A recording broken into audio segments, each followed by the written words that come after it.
سیدہ عائشہ کو دیا، فرمایا عائشہ یہ گوشت پکاؤ۔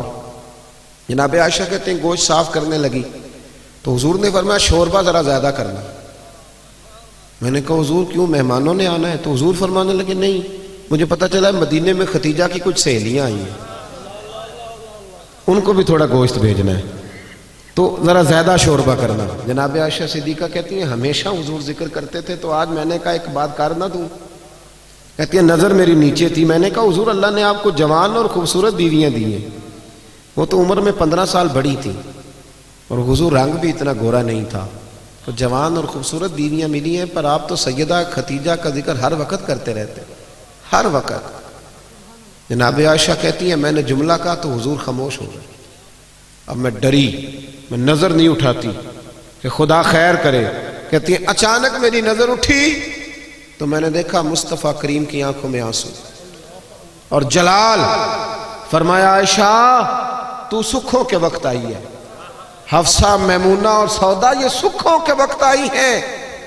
اور فرمایا عائشہ ختیجہ تو میرے دکھوں کی ساتھی تھی، اس نے تو میرے ساتھ غربتیں بتائی تھیں، لوگ مجھے روڑے مارتے تھے، پریشان کرتے تھے، میں لوگوں کا ستایا ہوا جب گھر آتا تھا نا تو اس پاک باز اور وفادار کے ایک ہاتھ میں دودھ کا پیالہ ہوتا تھا، ایک ہاتھ میں کھجوریں ہوتی تھی، کھجور کھلا کے دودھ پلا کے کہتی تھی محبوبہ غم نہ کرنا، اللہ بڑی عزتیں عطا فرمائے، یعنی کی محمد سے وفا تو نے تو ہم تیرے ہیں، یہ جہاں چیز ہے کیا لوح و قلم۔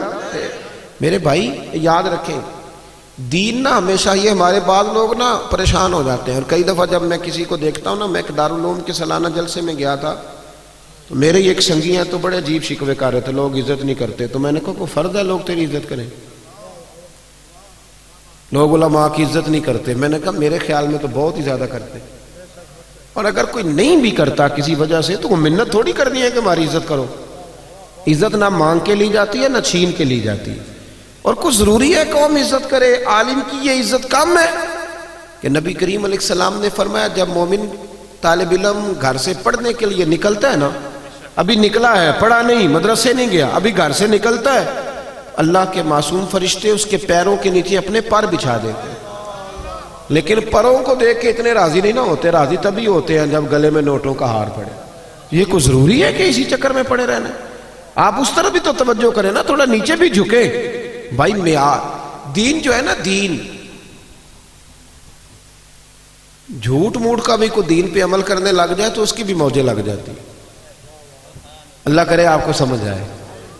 یہ جھوٹ موٹ کے جو لوگ ہیں وہ بھی بازاروں میں نہیں گھومتے، یہ جو اللہ خیر کرے عاشق رسول نعت خواہ میں ملے ہوئے ہیں، جو عشاء پڑھ کے آتے ہیں اور فجر سے پہلے پہلے واپس چلے جاتے ہیں، کوئی پتہ نہیں کیا ماحول ہے، ساری زندگی ہو گئی حضور سے عشق کرتے پر داڑھی نصیب نہیں ہوئی، یعنی کس قسم کا عشق ہے؟ جو عشق تو ہے اور سنت نہیں رسول اللہ کی، یہ ساری زندگی بیت گئی اور نصیب نہیں ہوئی۔ اب تو خیر پیر بھی بہت سارے مارکیٹ میں آ گئے، مولوی صاحب کی تھوڑی سی چھوٹی ہو تو ان کے پیچھے نماز نہیں ہوتی، تو پیر کی چھوٹی ہو تو بیعت ہو جاتی ہے، لیکن ہمارا معیار ہے نا جی، مولوی صاحب کی مسجد سے چھٹی ہو جاتی ہے، پیر صاحب کو کون نکال سکتا ہے گدی نشینی؟ جرت ہے کسی کی؟ اب تو پیروں کے بچوں کو لوگ شہزادے کہنے لگے ہیں، تو میں نے کہا اس کے ابے کو بادشاہ کہا کریں پھر، کیونکہ شہزادے تو بادشاہوں کے ہوتے ہیں۔ عجیب معیار بن گیا نا، اس کو بدلیں، فقیری اور چیز کا نام، فقیری تو رسول اللہ کی غلامی کا نام ہے۔ اورنگزیب عالمگیر کے بارے میں اعلیٰ حضرت فاضل بریلوی رحمۃ اللہ نے لکھا ہے کہ اورنگزیب عالمگیر ایک دن بیٹھے تھے تو ایک بہروپی آ گیا، آ کے کہنے لگا بادشاہ میں روپ بدل کے دکھاؤں گا، اگر آپ مجھے نہ پہچان سکے تو میں آپ سے انعام لوں گا۔ اورنگزیب کہنے لگے کہ میں کوئی ایسے ویسے ہی حکمران ہوں، ہمارے پاکستان کے حکمران تو کہتے ہیں مجھے تو سویرے پتہ چلا ہے کہ ملک میں کیا ہو رہا ہے، ہندی سویرے آنکھ کھلی ہے تو پتہ چلا ہے، نہ ادھر ادھر کی تو بات کر، یہ بتا کہ قافلہ کیوں لٹا، مجھے راہزنوں سے غرض نہیں تیری راہبری کا سوال ہے۔ کہتا ہے جی مجھے سویرے پتہ چلا ہے، تو اتنا نابینا تھا تو تجھے آنے کی کیا ضرورت تھی؟ ہوش کرنا بھائی، اب تو حکمران ہے، تو خیال کر، معیار کو سمجھ۔ اورنگزیب سے بہروپیہ کہنے لگا روپ بدل کے دکھاؤں گا، اگر آپ نہ پہچان سکے تو انعام لوں گا، تو بادشاہ کہنے لگا تو زور لگا لے جتنا ہے، ایسا کوئی بہروپیہ ہے ہی نہیں جو مجھے دھوکہ دے سکے۔ ملا جیون کے شاگرد تھے نا اورنگزیب عالمگیر، صاحب تفسیرات احمدیہ کے، تو تو بادشاہ نے نا ایک دن کوئی ٹیچر بھرتی کرنے تھے تو وہ بھی آ گیا بڑی ساری ٹوپی پہن کے، جس طرح جناح کیپ نہیں ہوتی آج کل، تو بڑی ساری ٹوپی پہن کے نا تو وہ بھی پہنچ گیا، ہاتھ میں چھڑی پکڑی ہے اور ویسٹ کو ٹچ کر بڑا اچھا تیار ہو کے آیا۔ بادشاہ سب ٹیچروں کے انٹرویو کر رہے تھے، جب اس کی باری آئی نا تو بادشاہ نے 10 روپے دیے، کہنے لگا یہ تیرا آنے جانے کا کرایہ ہے، میں نے تجھے پہچان لیا ہے، چل دوڑ جا۔ اس نے کہا بھی تو واقعی بڑا سیاح ہے۔ کچھ دنوں کے بعد نا بادشاہ نے کہا کہ میں نے سپاہی بھرتی کرنے، تو یہ بھی آ گیا۔ کو 2-3 مہینے کے بعد مونچھیں ذرا بڑی کر لی اور بال تھوڑے بڑھا لیے، سمجھ لے کوئی اینک وینک لگا لی، روح بدل کے آیا۔ بادشاہ کے سامنے بہت سارے لوگ کھڑے ہوئے، جب اس کی باری آئی تو بادشاہ نے 10 روپے دیے، کہا میاں جا کوئی اور چکر چلا کے آ۔ بادشاہ جب سفر پہ جایا کرتے تو فقیر آیا کرتے تھے مانگنے والے۔ 2-4 مہینے کے بعد بادشاہ نکلا سیر کے لیے جانا تھا تو فقیر آ گئے، اس نے بھی نا منہ پہ سیاہی مال لی، کپڑے پھاڑ لیے، ہاتھوں میں کاسا لے لیا۔ بادشاہ نے باقیوں کو 5-5 دیے، اس کی باری آئی تو 10 دیے، کہا میاں یہ تیرا کرایہ آنے جانے کا، میں نے تجھے پہچان لی۔ اعلیٰ حضرت رحمت اللہ لکھا ہے اس کو، 2 سال بیت گئے بہروپیے کو روپ بدلتے، لیکن جب بھی وہ روپ بدل کے آتا بادشاہ پہچان لیتا۔ ایک دن بادشاہ جہاد کے لیے جا رہا تھا ہندوؤں کے ساتھ، ایک ریاست سے ٹکرانا تھا، ہزاروں کا لشکر اس کے ساتھ فوج کا، گرمی بڑی سخت تھی۔ بادشاہ ایک گلی سے گزر رہا تھا، ایک روڈ سے گزر رہا تھا، اس نے دیکھا کہ ایک بہت پہاڑی ہے، اوپر لوگ چڑھ بھی رہے ہیں اتر بھی رہے ہیں۔ اس کے دل میں خیال آیا کہ ادھر کیا ہے؟ ایک آدمی سے پوچھا یہاں کیا ہے؟ اس نے کہا جی وہاں نا اوپر ایک درویش بابا بیٹھا ہے، لوگ اس سے دم کراتے ہیں، دعا کراتے ہیں، اللہ اللہ کراتے ہیں، نیک آدمی ہے۔ تو پرانے سارے لوگ اللہ والوں کو ماننے والے ہوتے تھے۔ بادشاہ کہنے لگا میں بھی اچھے کام جا رہا ہوں، چلو میں بھی دعا کرا رہا ہوں۔ اب بادشاہ لوگ نازک مزاج ہوتے ہیں، آپ کو پتہ ہے، بڑی مشکل سے پہاڑی پہ چڑھا، اوپر گیا تو لائن لگی ہوئی تھی، کہا میں اورنگزیب۔ اس نے کہا جی ہمارا بابا امیر غریب کا فرق نہیں کرتا، ملنا ہے تو لائن میں لگ جاؤ۔ اورنگزیب لائن میں لگ گیا، 50 آدمی تھے، تھک گیا، دھوپ بڑی سخت تھی، نمبر آیا، اتحیات کی حالت میں بابا جی کے پاس بیٹھا، ہاتھ چومے، کہا حضور میں جہاد کے لیے جا رہا ہوں۔ بابا جی نے دعا کی، اچھا جبہ پہنا ہے، داڑھی رکھی ہے، پگڑی باندھی ہے، دعا کی، نصیحتیں فرمائی، اور پھر فرمایا آخر پہ کہ اگر تو جیت گیا تو تکبر نہ کرنا، ہار گیا تو مایوس نہ ہونا، یہ نصیحت کی۔ اورنگزیب کہتے ہیں کہ میں نے چند سکے نہ بطور نذرانہ کے بابا جی کے مصلے کے نیچے رکھے، اور جب میں الٹے قدم اترنے لگا تو بابا جی رومال جھاڑ کے کھڑے ہو گئے، کہنے لگے آج نہیں پہچانا تو نے، کوئی نہیں سمجھ آئی آپ کو؟ کہنے لگے آج نہیں پہچانا، آج تو نہیں نہ پہچانا، رکھ میرا انعام بنتا ہے، رکھ ادھر۔ بادشاہ کہنے لگا اللہ تیرا بھلا کرے، تو نے تو تھکا دیا، کہاں چڑھا ہوں کہاں رکا ہوں، پسینہ پیروں تک آ گیا ہے، پر چلو بات بن گئی، تو نے بھائی کمال کر دیا، اورنگزیب کو دھوکہ دیا۔ بہرحال بتا کیا چاہیے؟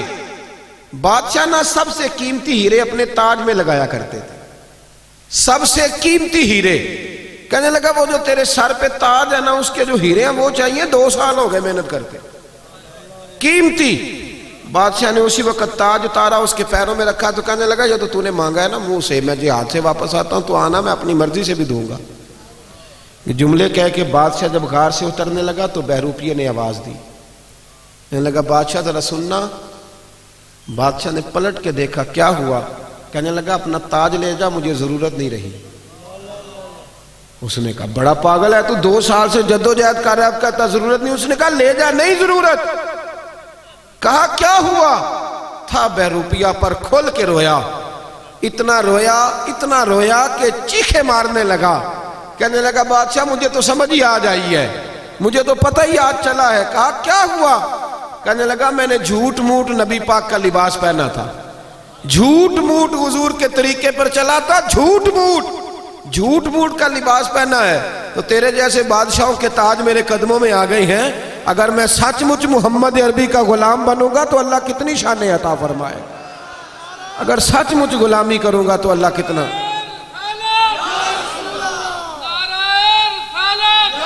بھائی یہاں تو جنہوں نے جھوٹ موٹ نام لیے ان کی موجیں لگ گئی، تو جو سچ مچ کریں گے بتائیے اللہ کتنی شانیں عطا فرمائے۔ اپنا معیار نہ بدلیں کبھی بھی معیار. ہمارا معیار بڑا عجیب ہو گیا ہے, بڑا عجیب معیار ہے.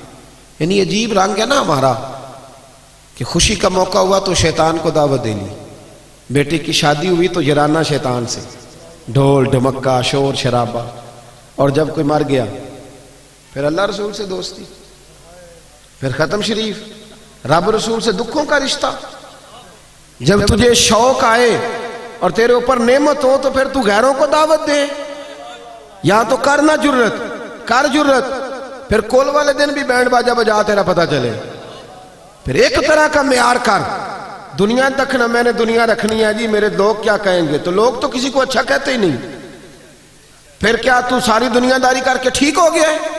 صحابہ نے کوئی معیار نہیں بنایا, انہیں پتا تھا کہ مصطفیٰ سے وفا کریں گے تو بچیں گے, رسول اللہ کی غلامی کریں گے تو اس غلامی. حضرت سلمان فارسی آپ جانتے ہیں کہ انہوں نے پہلے بہت بڑے رئیس کے بیٹے تھے, پھر حضور کی تلاش میں نکلے تو کہاں رکے, کہاں گزرے, کہاں پہنچے, غلام بن کے مکے اور مدینے میں وقت گزارا, یہودی کے باغ میں مزدوری بھی کی, اور پھر اللہ نے ایسا انعام دیا کہ حضرت عمر کے زمانے میں ایک صوبے کے گورنر بھی بنا دیے گئے, صوبے کے گورنر بنا دیے گئے.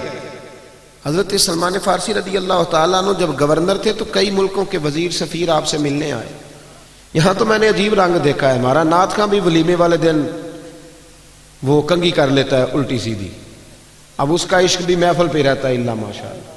اور میں نے دیکھا ہے کہ جب دنیا داروں کی محفل ہوتی ہے تو بہت سارے دیندانوں کے رنگ بھی بدلے ہوئے ہوتے ہیں, یعنی ٹوپیاں, امامیں, دستاریں, یہ ساری چیزیں صرف نا اب اس طرح ہے جس طرح کوئی لباس پہن لو تو آ جاؤ, بعد میں چھٹی. یہ تو معیار مسلمان کا نہیں نا. رسول اللہ کا غلام تو ہر جگہ رسول اللہ کا غلام ہی ہوتا ہے. یہ تو نہیں نا کہ یہاں وہ نبی پاک کا غلام ہے اور جب شادی میں جائے گا تو پھر کس کا ہے جی. یہ تو دو رنگی چھوڑ کے یک رنگ ہو جا, سراسر موم ہو جا یا سنگ ہو جا. حضرت سلمان فارسی بیٹھے تھے, آپ کو پتا ہے جب نیا نیا لوگوں کے پاس پیسے آتا ہے نا تو پھر ان کے حالات بدل جاتے ہیں, پھر بچے بھی کہتے ہیں ابا جی اب دور بدل گیا, اب دور میں ایک شادی میں جا رہا تھا تو میرے آگے آگے باپ بیٹا چل رہے تھے, تو بچہ اپنے ابا جی سے کہتا ہے ابا جی اتھے ان جا کے نا تے میٹھے چولاں تے سالن پا کے نہ کھایا جی. میرا پیار تھا اس بچے سے تو میں نے اس کو روکا, میں نے کہا بیٹے اصل میں نا تیرے ابے نے سیانا ہونا تھا پر تو ذرا دیر سے پیدا ہوا ہے, اگر ابا جی سے پہلے آ جاتا تو تیرا ابا سیانا ہو جاتا, اب تو آیا دیر سے. تو اب بھی اس کو سمجھا تو کہنے لگا جی آپ تو ناراض ہو گئے, تو میں نے کہا وہ خیال کرو, والد کے ساتھ بھی کوئی اس طرح بات کرتا ہے, والد کو بھی کوئی اس طرح کے ساتھ لفظوں کے ساتھ یاد کرتا ہے کہ آپ سیانے ہی نہیں. یعنی ماں باپ کو بھی یہ کہا جا سکتا ہے, جو وقت کا محدث ہوتا ہے نا محدث, اور جو امام وقت ہوتا ہے اس کی ماں ان پڑھ بھی ہو تو محدث کی جنت بھی ماں کے قدموں کے نیچے ہی ہے, یہ کوئی معیار نہیں. اور اپنے وقت کا بہت بڑا مفسر قرآن ہو تو میرے نبی کریم نے فرمایا اللہ اسی کا راضی ہوگا جس کا ابا راضی ہوگا. باپ چاہے ان پڑھ ہو, صرف مومن مسلمان ہونا شرط ہے, تو معیار نہ بدلے. حضرت سلمان فارسی بیٹھے تھے, کھانا لگا ہوا تھا دسترخوان پہ. حضور علیہ السلام نے فرمایا ہے کہ جب تم دسترخوان پہ روٹی کھاؤ تو کوئی لقمہ دسترخوان پہ گر جائے تو اٹھا کے کھا لو, اللہ تمہاری بخشش فرما دے گا. تو اب کئی وزیر سفیر آئے ہوئے تھے, اب تو دسترخوان رہے نہیں, آپ کو پتہ ہے اب تو ڈائننگ ٹیبل ہے اور اب تو معیار بالکل بدل گیا. تو دسترخوان پر بیٹھے تھے سب لوگ, ایک لقمہ حضرت سلمان فارسی کے ہاتھ سے دسترخوان پر گر گیا. آپ نے پہلے وہ لقمہ اٹھایا, پھر دسترخوان پہ انگلی پھیر کے نا اس کو چاٹنے لگے, تو قریب ایک صحابی کان میں کہنے لگے حضور ٹھہر دے, یہ لوگ کیا کہیں گے, ان کو جا لینے دیں, اس کے بعد کر لیجئے گا, ان کو نہیں پتا ابھی ہمارے معیار کا. کان میں بات کی تھی, چاہیے تھا حضرت سلمان فارسی بھی کان میں جواب دیتے, پر وہ تو جذباتی ہو گئے. فرمانے لگے کیا کہا تم نے, یہ لوگ کیا کہیں گے. فرمایا ان 4 دنیا داروں کے لیے میں اپنے نبی کا طریقہ چھوڑ دوں, ان 4 دنیا داروں کے لیے رسول اللہ کا طریقہ چھوڑ دوں. اور پھر اتنے جذبات میں آئے کہ پگڑی اتر گئی, اپنے بال ہاتھوں سے پکڑ لی اور فرمانے لگے سن, میں تو مکے اور مدینے کے باغوں سے کھجوریں اتار کے بیچتا تھا, یہ جو میرے سر پر عزت کے بال ہیں یہ محمد عربی کے اگائے ہوئے ہیں. حضور نے مجھے عزت دی ہے اور آج میں حضور کا طریقہ چھوڑ جاؤں, نبی پاک کے طریقے سے ہٹ جاؤں, نہ معیار بدلے. مسلمان کی عزت صرف اور صرف میرے نبی کے قدموں میں ہے. یہ جتنا مرضی باؤ بن جائے، اپ ٹو ڈیٹ ہو جائے، یہ سارا زمانہ گھوم کے آ جائے، اس کی عزت رسول اللہ کے قدموں۔ میں ملک سے باہر گیا تو آپ کو پتہ ہے ہمارے جو باہر لوگ ہیں تو وہ بڑا بڑا رنگ دکھاتے ہیں، وہ پکی سڑکیں دیکھ کے پریشان ہو جاتے ہیں کہ ان کی سڑکیں بڑی پکی ہیں۔ تو مجھے بھی انہوں نے بڑے بڑے ٹھنڈے ٹھنڈے شہر دکھائے، بڑا کچھ ہوا، مجھے بہت سارے وہاں کے شہر دیکھنے کا موقع میسر آیا۔ تو واپسی پہ جو میرے میزبان تھے وہ مجھے کہنے لگے آپ کو ہمارا ملک کیسا لگا؟ تو میں نے کہا یہ تبصرہ کرنا کوئی ضروری ہے؟ کہنے لگے نہیں آپ واپس جا رہے ہیں تو ایک سوال ہوتا ہے تو بتا دیں کیسا لگا۔ تو میں نے کہا میری اصل میں مجبوری یہ ہے کہ میں انگریزوں کا یہ ملک دیکھنے سے پہلے مدینہ دیکھ چکا ہوں، اور مدینہ دیکھ کے اب میں کسی انگریز کے ملک کی تعریف کروں تو یہ ہو نہیں سکتا، یہ معیار نہیں۔ جنوں ویکھ کے ٹھر دیاں اکھیاں نے، جنوں ویکھ کے ٹھر دا سینہ ہے، ربا تیری ساری خدائی چ ایک ہی تے شہر مدینہ ہے۔ یہ کیا معیار ہوا کہ وہاں کھڑے ہو کے وہاں سمجھ کر مدینہ منورہ میں حضور کے مواجہ پہ حاضری دیکھ کے باہر نکلا تو میرے شہر کے ایک بہت بڑے سیاسی آدمی تھے، مجھے مل گئے، پیر صاحب السلام علیکم۔ وعلیکم السلام۔ تو کہنے لگے آپ بڑی گھٹن والی زندگی گزار رہے ہیں، کسی بڑے بڑے آدمی کے پاس نہیں جاتے تو آپ کو لے نہ جائیں ذرا اسلام آباد کی؟ تو میں نے کہا جی مجھے بھی آپ کی بھی کوئی سمجھ نہیں آئی کہ جس بندے کو سب سے بڑی بارگاہ میں کھڑے ہونے کا موقع مل جائے پھر وہ چھوٹا ہی ہے نا کہ چھوٹے چھوٹے لوگوں کے پاس جا کے منتیں کرتا پھرے۔ کہنے لگے کیا مطلب؟ میں نے کہا مجھے تو حضور نے اپنے مواجہ اقدس پہ کھڑا کر لیا ہے، اب میں وڈیروں کے سامنے جاؤں، اب میں دنیا داروں کے سامنے جاؤں، اب میں ان کی طرف دیکھوں؟ یہ معیار نہیں مسلمان کا، خوددار بن کے جئیں گے، اس لیے کہ ہماری عزت نہ دولت سے نہ شہرت سے، عزت تو رسول اللہ کے قدموں سے۔ حضرت عمر فاروق کے پوتے تھے حضرت سالم بن عبداللہ بن عمر، طواف کعبہ کر رہے تھے، مکے کا گورنر آ گیا عبد الملک بن مروان، بیت اللہ وہاں بھی نا میں نے دیکھا اللہ ماشاءاللہ بیچارے مرید وہاں بھی جو الجھ گئے نا وہ وہاں بھی بیچارے بوتلیں اٹھائی ہوئی ہیں بھاگے ہوئے۔ میرا بھی ایک مرید ہے بڑی دور رہتا ہے مکے سے، مجھے فون کیا کہنے لگا پیر صاحب ناراض نہ ہونا میں بڑی دور ہوں آ نہیں سکتا۔ اور میں نے کہا خدا کے بندے اگر تو بڑا مالدار ہوتا تو تجھے یہاں آنے کی کیا ضرورت تھی؟ غریب آدمی ہے، اپنی مزدوری کر دھیان سے، میں تو حاضری دینے آیا ہوں کہ یہاں بھی میں چندے اکٹھے کرنے کے لیے آیا ہوں۔ معیار بدلے تھوڑا سا۔ یہ جو رشتہ دار جاتے ہیں وہاں جا کے ان کی بھی خواہش ہوتی ہے کہ سارے رشتہ دار آ جائیں، ماں بدولت حاضر ہوئے، وہ بھائی وہ مزدوری کرنے گیا ہے، اس کا خیال کرے تھوڑا سا، معیار بدلے۔ خودداری میں عزت ہے۔ یہ جو لوگ سہارے ڈھونڈتے پھرتے ہیں نا کہ میری پھپھی مہربان ہو جائے امریکہ والی تو میں بچ جاؤں گا، اور میرا ماموں لندن والا نظر کرم کرے تو میں بچ جاؤں گا، کوئی سیاست دان ہے، بزدل لوگ ہیں، یہ کمزور ہیں، چھوٹے دل کے ہیں۔ جو تگڑے لوگ ہوتے ہیں وہ سہارے ڈھونڈا نہیں کرتے، وہ سہارا بنا کرتے ہیں۔ جو باوقار لوگ ہوتے ہیں، حضرت سالم بن عبداللہ طواف کعبہ کر رہے تھے تو آپ کو پتہ ہے جب 7 چکر پورے ہوتے ہیں تو بندہ بیت اللہ کے سامنے ہوتا ہے، تو کعبہ شریف کے بالکل سامنے کھڑے تھے تو خلیفہ آ گیا، آ کے کہنے لگا السلام علیکم، فرمایا وعلیکم السلام۔ کہنے لگا جی میں مکے کا گورنر ہوں، کو حکم ہو تو بتائیے گا۔ تو حضرت سالم بن عبداللہ فرمانے لگے تو بڑا ہی بیوقوف ہے بھائی، کس نے تجھے گورنر بنا دیا؟ کہنے لگا حضور کیا ہوا؟ فرمایا بڑا پاگل ہے تو۔ کہا حضور حکم کریں۔ فرمانے لگے بیت اللہ شریف میں آ کے خانہ کعبہ کے سامنے کھڑے ہو کے بھی میں دنیا داروں سے مانگوں گا، یہاں آ کے بھی۔ آپ کو پتا اللہ حضرت نے لکھا ہے کہ کسی فقیر کو مسجد میں 1 روپیہ دو تو باہر نکل کے کفارے کے طور پر 70 روپے دو، یعنی یہ مسجد میں بھی آ کے بندوں سے مانگتا ہے۔ یہاں تو اللہ رسول سے مانگنا چاہیے تھا، اولیاء سے مانگنا چاہیے تھا، اور یہاں آ کے بھی سیٹھوں سے سوال کرتا ہے، مسجدوں میں آ کے بھی، مسجدوں میں بھی۔ وہ خطیب صاحب کہتے ہیں جی میں نبی پاک کے نام کا کھاتا ہوں، اور پہلے کہتے ہیں 25,000 جمع کراؤ پھر چلوں گا۔ بھئی تو حضور کے نام کا کھاتا ہے تو نبی پاک تو تجھے گھر میں بیٹھے بیٹھے بھی دے دے گے، یہ کیا معیار ہے؟ کہتے ہیں جی میں نے حاضری لگوانی ہے نبی پاک کی بارگاہ میں۔ تو میں نے کہا گھر بیٹھ کے نعت پڑھ لے، وہاں بھی حاضری لگ جاتی۔ حضور تو ہر جگہ حاضر و ناظر ہیں، دیکھتے ہیں، معیار بدلے، سمجھے۔ حضرت سالم ابن عبداللہ فرمانے لگے اللہ کے گھر میں آ کے بیت اللہ کے سامنے کھڑے ہو کے بھی سیٹھوں اور نوابوں سے مانگوں گا، یہاں آ کے بھی۔ تو وہ ڈر گیا، کہنے لگا پہلی دفعہ کسی فقیر سے پالا پڑا تھا، میرے پیروں تک پسینہ نکل گیا، یہ تو مرد ملا ہے۔ کہتے ہیں میں نہ وہاں سے باہر نکلا جیسے آج کل لوگ باب عبدالعزیز سے یا باب فہد سے باہر نکلتے ہیں۔ کہتے ہیں میں باہر نکلا تو حضرت سالم بن عبداللہ بھی باہر آئے، تو میں نے کہا حضور اب تو بیت اللہ نہیں، اب تو باہر آ گئے مسجد الحرام سے، اب بھی کوئی حکم ہو تو بتا دیں۔ فرماتے ہیں مسکرانے لگے، کہنے لگے اگر تو نہیں جان چھوڑتا تو چل بتا تجھ سے دین مانگوں کہ دنیا مانگوں؟ کیا مانگوں، دین کے دنیا؟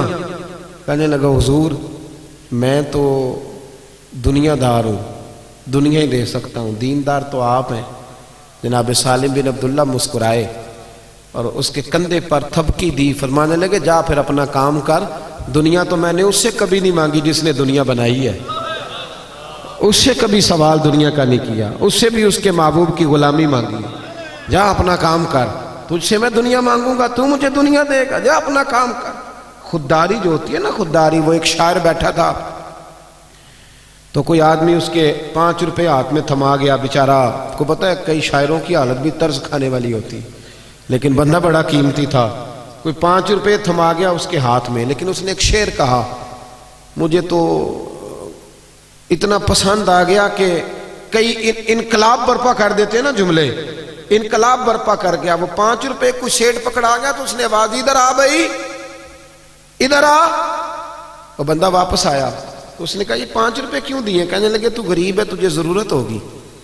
تو وہ کہنے لگا ضرورت ہوگی تو میں اللہ سے مانگوں گا، اللہ کے رسول سے مانگوں گا، اپنے مرشد سے مانگوں گا، سیٹھوں نوابوں سے مانگوں۔ اٹھا اور شعر کہا تو قلم توڑ دیے، کہنے لگا یہ آرزوئے کرم اور میں آپ سے کروں، یہ آرزوئے کرم اور میں آپ سے کروں، یہ بھیک اس کو دیجئے جس کا خدا نہ ہو، یہ بھیک اس کو دیجئے جس کا خدا نہ ہو، میں تو خدا والا ہوں اور محمد مصطفیٰ والا ہوں، مجھے تو بڑا کچھ ملتا ہے، یہ لے جاؤ۔ کسی اور گردن کو جھکا دیتا ہے خیرات کا پتھر، جہاں میں مانگنے والوں کے سر کبھی اونچے نہیں ہوتے۔ پرانے بادشاہ جو ہوتے تھے نا، ان کو بڑا شوق ہوتا تھا تعریفیں کرانے کا، ان کو بڑا شوق ہوتا تھا، اور ان کو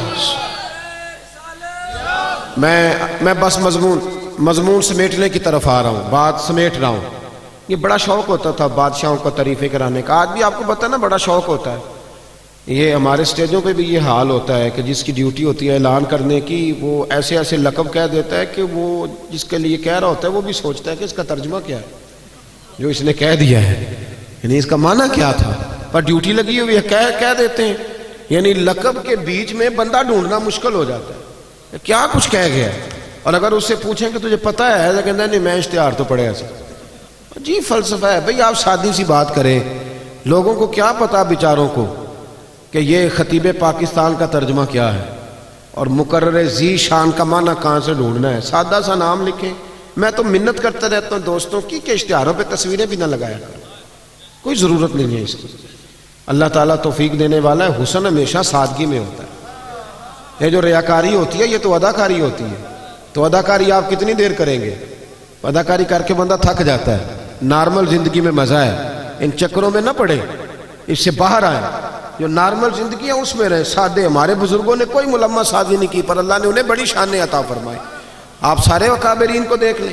فرزق شاعر گزرا ہے اہل عرب کا، تو وہ بڑے زبردست قصیدے لکھتا تھا، بڑے زبردست قصیدے لکھتا تھا، تو بادشاہ اسے انعام دیتے تھے۔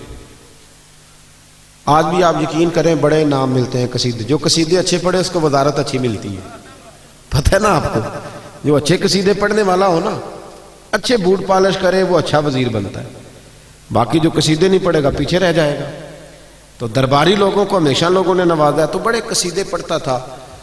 عبد الملک بن مروان کہتے ہیں میں طواف کعبہ کے لیے جب حاضر ہوا نا، تو میں طواف کر رہا تھا تو میرے بالکل پیچھے نا حضرت امام زین العابدین بھی آ گئے۔ جب امام زین العابدین آئے تو لوگوں نے رستہ چھوڑ دیا۔ کچھ عزتیں خدائی ہوتی ہیں نا، لوگوں نے رستہ چھوڑا، تو خلیفہ کو بڑا برا لگا کہ مجھے میرے لیے چھوڑا نہیں، امام کے لیے چھوڑا ہے، پر تیری نسل پاک میں ہے بچہ بچہ نور کا، تو ہے عین نور تیرا سب گھرانہ۔